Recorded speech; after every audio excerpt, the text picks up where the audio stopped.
le Nimbus format cruiser, donc assez court à la différence de nos concurrents qui sont souvent des longboards. Voilà, donc suffisamment court pour pouvoir le porter pratiquement bras tendus, sauf si vous n'êtes pas très grand. Et avec une petite poignée pratique, donc, qui permet de le transporter facilement.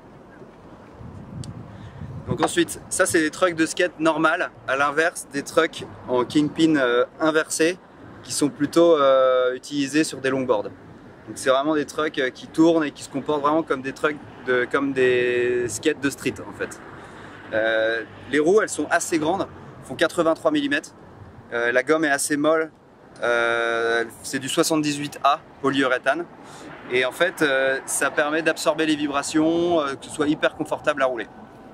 Voilà, donc c'est plutôt des roues de longboard, même si c'est équipé sur un format skate. Donc léger, 4,7 kg, super léger. Il monte à 30 km/h avec donc ce moteur qui est dans la roue.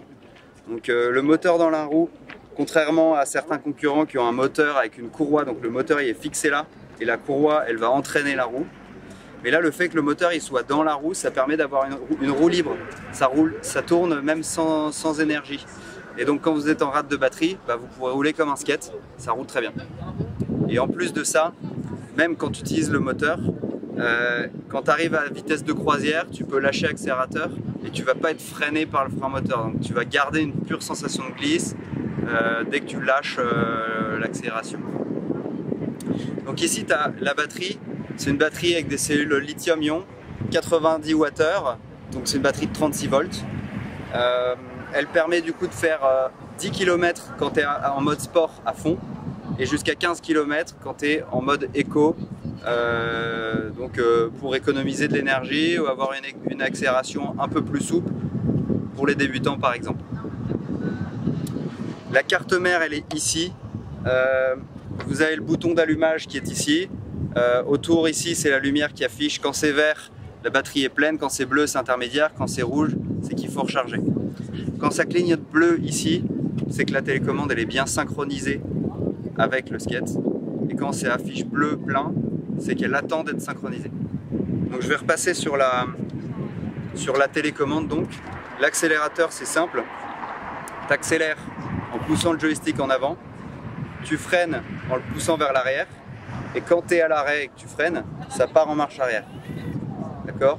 Donc c'est vraiment un joystick symétrique. Voilà. Tu as deux modes, le mode fast qui monte à 30, le mode slow ici qui monte à 18 et il y a une sécurité enfant qui est assez intéressante parce qu'elle est un peu dissimulée dans le boîtier où tu mets les piles. Ici il y a un petit bouton, si tu le mets à droite, tac, ça fait mode tout est déverrouillé donc tu peux utiliser le mode fast et le mode slow et si tu mets le curseur ici à gauche, tac, bah ici, tu as beau être en mode fast ou slow, ça reste slow. Voilà. Je remets en mode fast parce que moi je roule jamais en slow. Donc je finis par ce pourquoi j'aurais dû commencer. Bouton on ici, off. Voilà. Donc ensuite tu peux régler la manière dont ça va tourner si tu veux que ce soit plus stable et faire des virages un peu plus longs. Ou alors beaucoup plus maniable mais moins stable, ça va tourner plus serré. Donc ici, avec ce skate tool, c'est pareil pour tous les skates.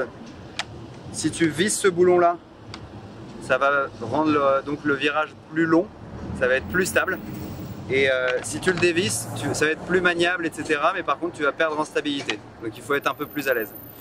Ensuite, ce qu'il faut vérifier assez souvent, parce qu'avec les vibrations, ça peut arriver que ça se desserre, c'est le serrage des vis. Donc ici, avec ce boulon là, tu le serres jusqu'à ce qu'il n'y ait plus de jeu, de décalage. Il faut toujours bien vérifier qu'elle roule bien et qu'elle n'est pas trop serrée. Sinon tu perds en autonomie, ça consomme de l'énergie. Un autre truc à bien vérifier aussi, le serrage, c'est le serrage des trucks sur la planche avec le plus petit boulon ici et avec la clé, celle-ci, où tu maintiens ici et tu serres de l'autre côté, comme ça. Je n'utilise pas la télécommande pour montrer la roue libre. Donc,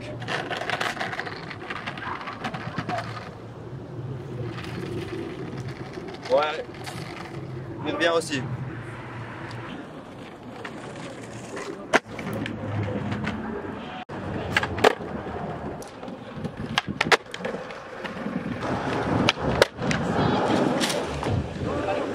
Donc quand tu freines, c'est un frein électrique et donc à récupération d'énergie cinétique.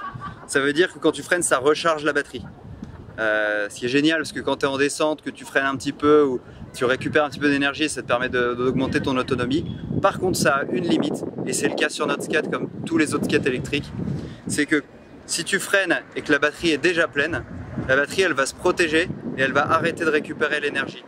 Du coup, l'énergie elle va être diffusée sous forme de chaleur et arriver à une certaine limite, ça va endommager la carte mère. Donc le conseil important, c'est quand tu as la batterie pleine, ne pas prendre de descente et du coup freiner. Sinon tu t'exposes à cramer la carte mère. Pour mettre le produit en valeur pendant les démos, nous on trouve ça pas mal de montrer les points de différenciation par rapport à la concurrence. Et donc ça se traduit par des expériences type prendre la planche, monter un escalier. C'est là où tu te rends compte que c'est vraiment léger. Ou pour les tricks, si tu as un client qui est, une personne intéressée qui aime bien les sports de glisse, fait un peu de skate, fais-lui faire un ollie. Si c'est quelqu'un qui, ou si même toi, ce produit tu l'utilises dans ton quotidien pour faire des trajets, va faire un trajet, limite prends le métro avec. C'est vraiment un bon moyen de se rendre compte de l'avantage que ça te donne dans ton quotidien ou dans ton usage. Je pense un truc aussi vachement important, c'est parler vraiment de vos expériences perso avec ce que vous aimez dans le produit. Il faut que ce soit hyper personnel. Si vous avez un argument que nous on va vous donner qui est commercial, dans ce cas-là, on va le faire, on est bon pour ça. Vous êtes bon pour parler de votre avis à vous, quoi. Un dernier conseil, en ayant fait plusieurs démos sous différents formats, on s'est rendu compte que c'était beaucoup plus efficace d'emmener la personne faire une balade, un vrai tour, essayer de reproduire des conditions réelles, plutôt que d'être sur un parking et de faire des petits tours, voilà. Donc évidemment, si vous avez qu'un skate, n'hésitez pas à vous arranger pour avoir un vélo et un skate, d'alterner, comme ça vous pouvez discuter, faire la balade ensemble, puis vous prenez pas le risque que le mec se fasse la malle avec votre planche. Et je rappelle que quand vous faites une démo, le produit il est assuré par la Maïf via Demouse, donc pas de risque. Donc les conditions de vente, là le Nimbus il est à 499 €, livraison en 3 à 5 jours partout en France et jusqu'à 8 jours partout en Europe, garantie 1 an, et sur Demouse spécifiquement vous avez une facilité de paiement en 3 fois sans frais. Pour la petite anecdote, je me suis arrêté à un feu, je roulais en L-Wing, il y a une jolie fille qui m'a souri au feu et c'est ma copine maintenant. Non, je déconne.